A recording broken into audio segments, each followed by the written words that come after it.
Bonsoir à tous, on démarre ce journal du Mercato en France du côté de Rennes.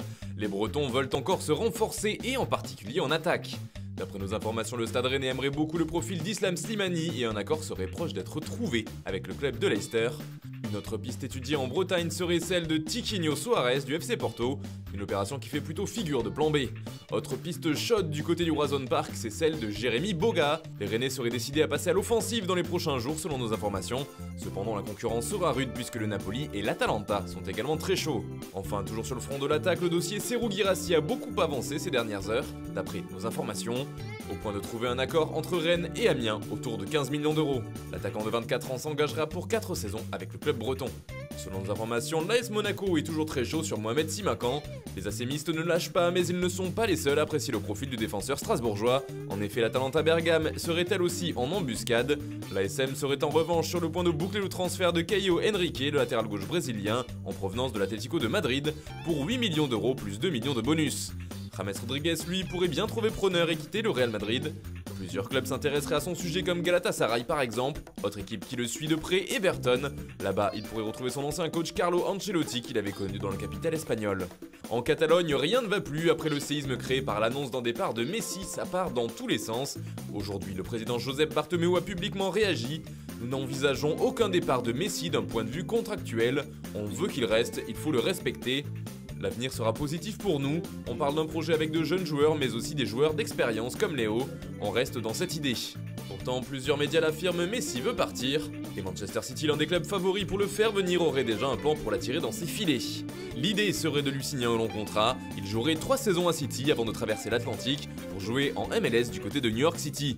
Messi serait ainsi pour les années à venir la vitrine du groupe City Football Club. D'ailleurs, les Mancuniens seraient prêts à faire une offre d'environ 150 millions d'euros au FC Barcelone pour faire accepter de lâcher Messi.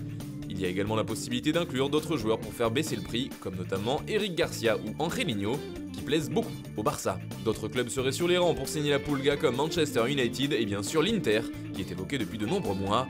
Enfin, le nom du PSG a également été mentionné, mais une telle opération serait financièrement impossible à réaliser, et Paris ne serait pas partant pour tenter le coup.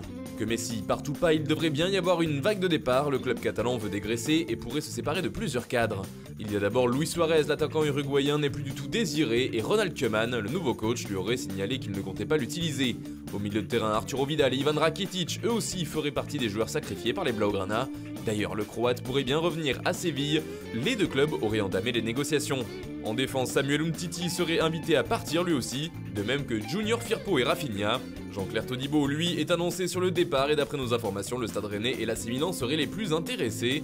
En revanche, Jordi Alba et Gérard Piqué étaient évoqués comme possibles victimes de ce dégraissage forcé, mais finalement, ils ne devraient pas bouger. Même chose pour Sergi Roberto. Du côté des renforts, le Barça viserait Gabriel Jesus afin de remplacer Luis Suarez. D'ailleurs, le Brésilien ne serait pas contre un départ pour la Catalogne. L'autre nom qui revient avec insistance du côté de Barcelone, c'est celui de Lautaro Martinez. Le transfert a fait les gros titres cette saison, finalement il n'est jamais venu. Mais avec le départ de Suarez, il aurait la place de titulaire en pointe avec les Blaugrana. Un autre joueur serait lui aussi dans la shortlist du club catalan, il s'agit de Moussa Dembélé. L'entourage du joueur aurait été contacté par le staff technique du Barça. Ronald Koeman aimerait aussi faire venir des joueurs qu'il connaît bien et qu'il a déjà eu sous ses ordres, notamment en sélection. C'est par exemple le cas de Memphis Depay. Donny van de Beek est lui aussi annoncé comme l'une des pistes favorites de l'ancien sélectionneur des Pays-Bas. Enfin, il aimerait également faire venir Georginio Wijnaldum, mais pas sûr que Liverpool accepte de le voir partir. Initialement lié à Leicester jusqu'en 2022, Jamie Vardy a prolongé son contrat d'une année supplémentaire, soit jusqu'en 2023. C'était dans l'air depuis quelques temps, c'est désormais officiel, Chelsea a annoncé l'arrivée de Ben Chilwell pour les 5 prochaines saisons. Rodrigo Moreno quitte Valence et part pour Leeds United. C'était la surprise d'hier soir. Le club espagnol reçoit un chèque de 40 millions en échange de son attaquant. Et puis pour finir, l'Olympique de Marseille vient de prolonger le bail de Steve Mandanda jusqu'en 2024. Il aura alors 39 ans. Voilà, c'est tout pour aujourd'hui. Bonne soirée à tous et rendez-vous demain pour de nouvelles informations sur le Mercato.